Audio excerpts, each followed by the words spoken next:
नमस्कार साथियों, आप देख रहे हैं झाबुआ हिट बुलेटिन में हूं सिद्धार्थ कांकरिया। आज दिन है मंगलवार 3 फरवरी। शुरू करते हैं महत्वपूर्ण खबरों का सिलसिला। इन दिनों इंस्टाग्राम और सोशल मीडिया काफी चर्चा में है। हाल ही के दिनों में थानला के समीप खवासा क्षेत्र में एक नाबालिग पत्नी द्वारा अपने पति का गला घोंटकर हत्या कर दी थी।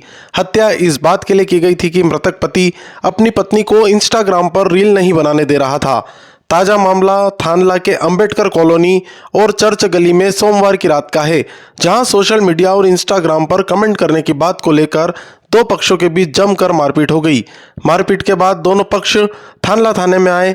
यहां समझाइश के बाद दोनों पक्ष समझौते के लिए तैयार हो गए, लेकिन थाने से महज 100 मीटर दूर अस्पताल चौराहे पर पहुंचकर फिर से यह पक्ष आपस में भिड़ गए। पुलिस ने दोनों पक्षों की रिपोर्ट पर 13 लोगों के खिलाफ प्रकरण दर्ज किया है। फरियादी साजन पिता दीपक देवदा की रिपोर्ट पर चुन्नीलाल अमलियार, यश अमलियार, बाबू डामोर, दिनेश डामोर, गणेश डामोर, कमलेश के खिलाफ प्रकरण दर्ज किया गया है। वहीं अंगूरीबाई पति चुन्नीलाल अमलियार की रिपोर्ट पर अनिल वसूनिया, प्रदीप वसूनिया, साहिल देवदा, कनिष्क खड़िया, आयुष मेड़ा, शिवा देवदा और एक अन्य लड़की के खिलाफ प्रकरण दर्ज किया है। मामले में अभी 2 लोगों की गिरफ्तारी हो गई है। पूरे मामले को लेकर क्या कहना है थाना प्रभारी अशोक कनिष्क का, आप भी सुनिए।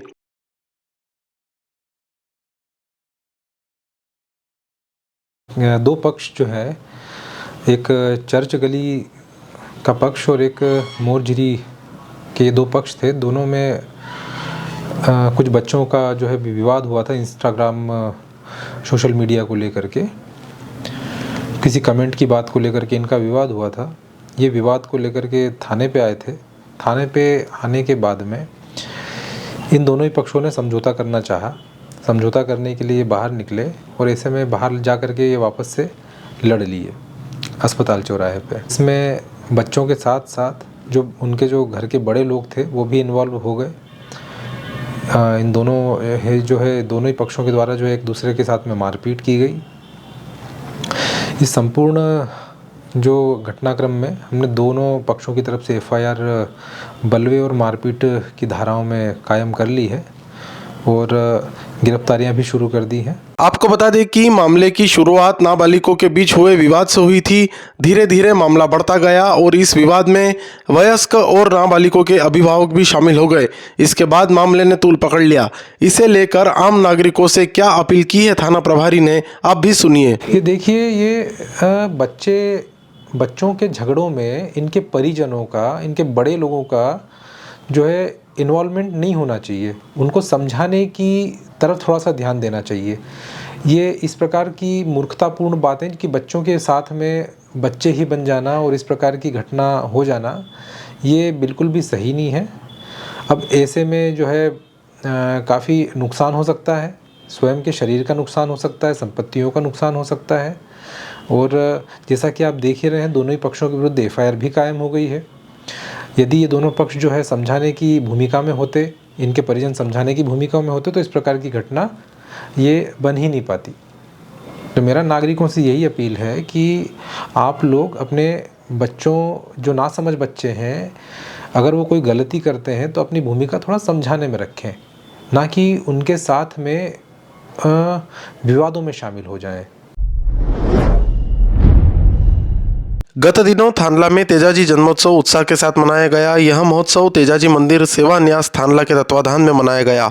952वें महोत्सव के तहत तेजाजी महाराज की कथा और जन्मोत्सव को धूमधाम तरीके से मनाया गया। जन्मोत्सव कार्यक्रम के मुख्य अतिथि भाजपा प्रदेश मंत्री संगीता सोनी, विभाग सह कार्यवाह आकाश चौहान, अनुविभागीय अधिकारी थानला महेश मंडलोई, पूर्व विधायक कलसिंह भाबर, जिला महामंत्री राजेश वसूनिया, मंडल अध्यक्ष बंटी डामोर, नगर परिषद अध्यक्ष लक्ष्मी सुनील पणदा आदि उपस्थित रहे।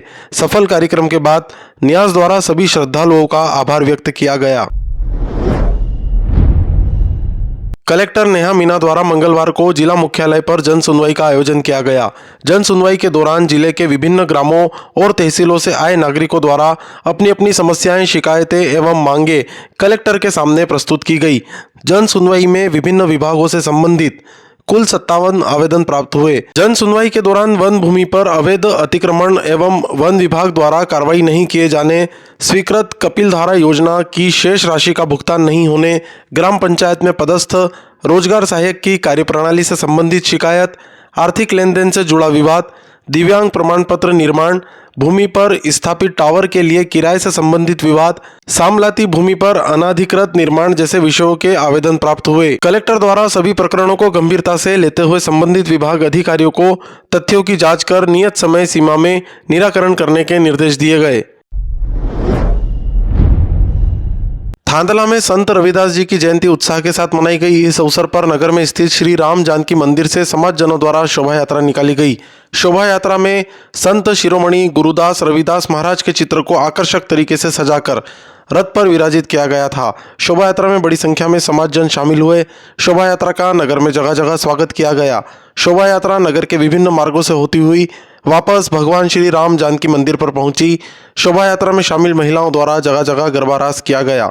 शोभा यात्रा में नगर के गणमान्य नागरिक और जनप्रतिनिधि भी शामिल हुए। विगत दिनों शासकीय मॉडल स्कूल राणापुर के छात्र छात्राओं द्वारा कलेक्टर नेहा मीना से खेलकूद सामग्री की मांग की गई। विद्यार्थियों की इस मांग को गंभीरता से लेते हुए कलेक्टर द्वारा स्वयं की ओर से विद्यालय को खेलकूद सामग्री प्रदान की गई। खेल सामग्री प्राप्त होने के बाद विद्यार्थियों में उत्साह देखा गया। उन्होंने कलेक्टर नेहा मीना के प्रति आभार व्यक्त किया है।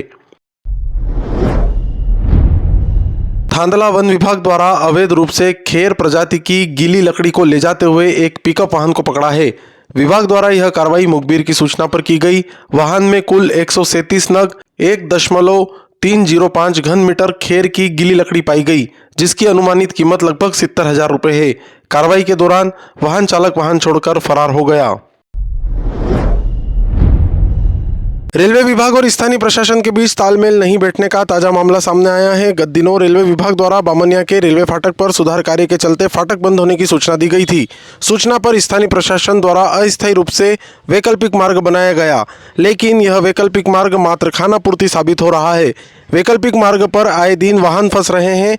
ताजे मामले में एक ट्रक इस मार्ग पर फंस गया, जिसके बाद भारी जाम लग गया। जेसीबी की मदद से इस ट्रक को निकाला गया। इसके बाद आवागमन शुरू हुआ है। नागरिकों का कहना है कि रेलवे फाटक बंद होने के बाद वैकल्पिक मार्ग की समुचित व्यवस्था स्थानीय प्रशासन को करनी चाहिए थी, लेकिन यहां स्थानीय प्रशासन का लचर रवैया देखने में आ रहा है।